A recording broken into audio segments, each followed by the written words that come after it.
Welcome, everybody, to Postgame Takeaways with Inside ND Sports. I'm Tyler James from a hotel outside of Durham. He's the one and only Eric Hansen. We cover Notre Dame football, recruiting, and more for InsideNDSports.com on the Rivals Network. And we're here to share postgame takeaways from Notre Dame's wild 21-14 victory at Duke. I don't know where to start, Eric, so I'm turning it over to you. What is your biggest takeaway from tonight's performance from the Irish? My biggest takeaway is that I am the poster child for Keurig. But no, I was trying to think of a time where I was less confident in Notre Dame having a chance to pull a game out, and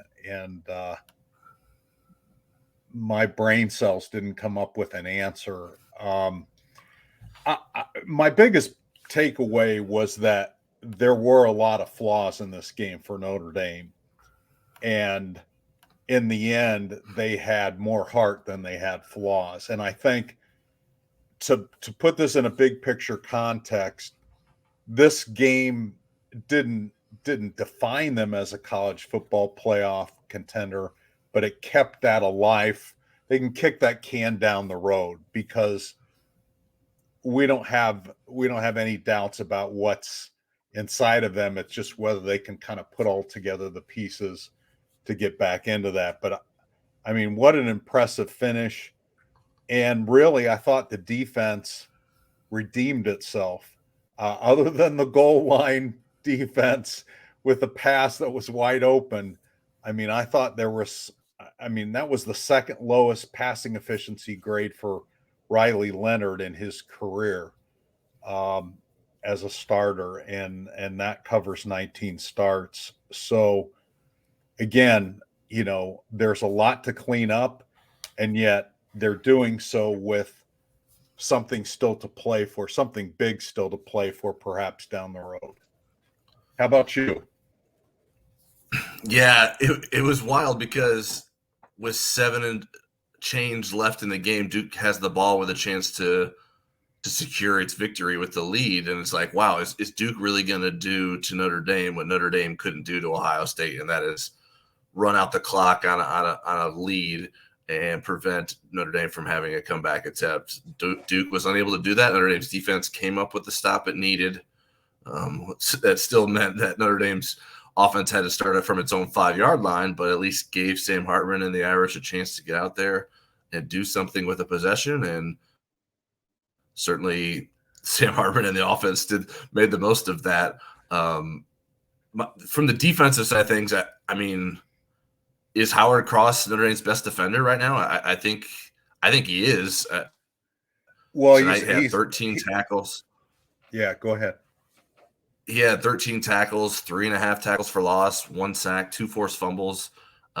He's just being absolutely disruptive for Notre Dame's defensive front. And especially when they're not necessarily getting that kind of production out of its defensive ends, Howard Cross in the middle of the line of scrimmage is doing a lot of damage for Notre Dame's defense. And he's way more consistent than hotel Wi-Fi. But on top of all that, the stats, the guy had a serious sinus infection. He mentioned in the post game that there were 3 or 4 plays where he couldn't breathe and he didn't know where he was. And he kind of showed the kind of leadership you expect from your older players and then some. I mean, I think he took it a step further. So that was amazing. And when we were talking about the flaws, or when I was talking about the flaws earlier, let me roll out a few. 12 penalties, a lot of those line of scrimmage penalties. 3 of 15 on third down, but in that critical drive to take the lead at the end of the game, they converted a third down in that they had gone 10 straight when Mitchell Evans caught the 19-yard pass early in that drive to kind of keep it alive. And then late in the drive, they converted their third, fourth down conversion in 3 tries after failing on 2 last week against Ohio State. So, Howard Cross. I mean, Mitchell Evans had a career high 134 receiving yards on a night where Notre Dame was missing some key pieces to its wide receiver core. Riley Mills had a great game, 7 tackles. There were a lot of people that stepped up. Rico Flores with a big catch and a 2-point conversion as well in the final scoring drive. And then Audric Estime finally kind of getting on track. Notre Dame's trying to set up for a field goal. And Audric goes, well, I'll just break from the pack and take this all the way to the end zone. That was a bizarre, though, take from Marcus, didn't you? Did you think Audric should go down on his own at the 1? No. Given the relative struggles of Spencer Schrader, I would have not wanted to leave it in his resting on his foot to win the game. I understand the logic that Marcus Freeman was getting at. I asked him the question, and I was just asking about why did they choose to run in the first place. I mean, there wasn't a lot of time left. They had 1 timeout left, and then the decision to run Audric Estime in the first place.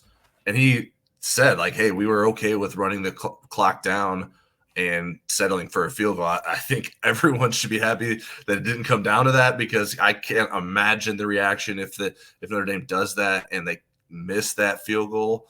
So Audric Estime, I think, bailed out a lot of people there, although maybe mathematically would have been better off going down before he got to the end zone, because then Duke's offense couldn't come back out in the field. But fortunately, Howard Cross was there to save the day and make sure that Riley Leonard and Duke's offense couldn't get anything going.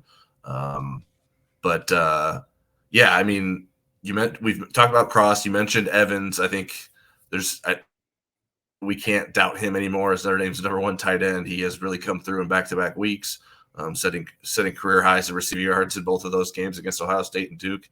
And then I think that reflects on a bigger takeaway for Notre Dame's offense and passing game specifically, that the Jaden Thomas and Jaden Greathouse certainly mean a lot to what Notre Dame's passing game is and what it isn't when they're not out there. And Marcus Freeman was hopeful after the game that both of those guys will be able to play next week, but Sam Hartman can't have those guys back sooner, because the passing game, especially at wide receiver, was really struggling without the presence of those two.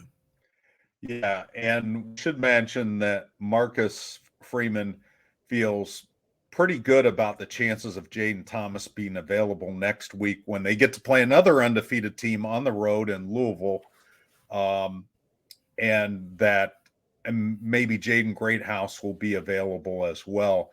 They thought after warmups or going into warmups today that maybe they could use him in the red zone, but he just felt like that wasn't the best thing for Jaden Greathouse or the team.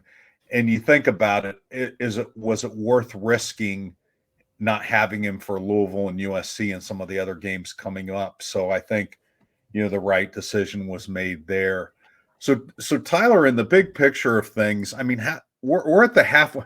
We're on September 30th / October 1st, and we're 6 games. We're halfway through the season. So halfway through the season, what's your sense of how this is all going to end? What would your thought be after tonight's victory at Duke? Does it kind of change in your mind the trajectory of the season?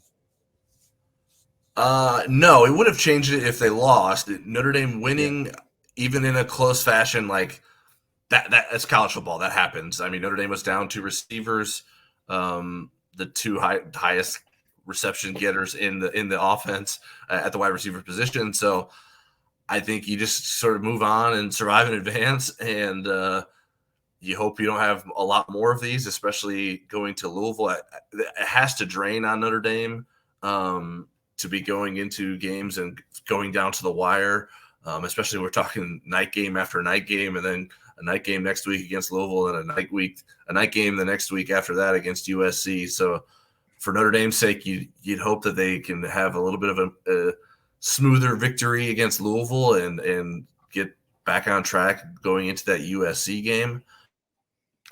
But the USC game, I mean, once Notre Dame lost to Ohio State, that became like the defining point of Notre Dame's season. In my opinion, if Notre Dame can win that, then they're still on the outside, have an outside chance of making it into the playoff.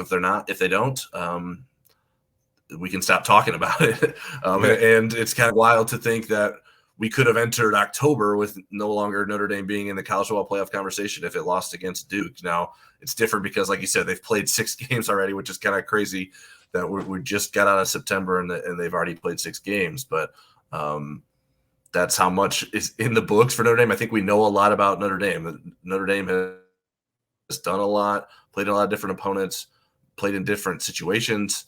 There's still plenty left to learn and plenty left for this team to prove.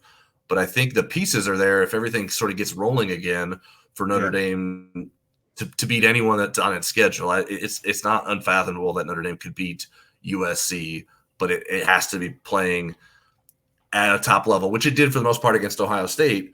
But it certainly didn't necessarily do that against Duke tonight. Yeah. I mean, even in their, the other time, other than the 95-yard drive, you think about the scoring drive. The first one, they scored on the first drive of the game, but they needed a fake punt to do that, a perfectly executed fake punt with Jeremiah Love getting 34 yards on that. Then they kick a field goal in the first half, but that was a -4-yard drive.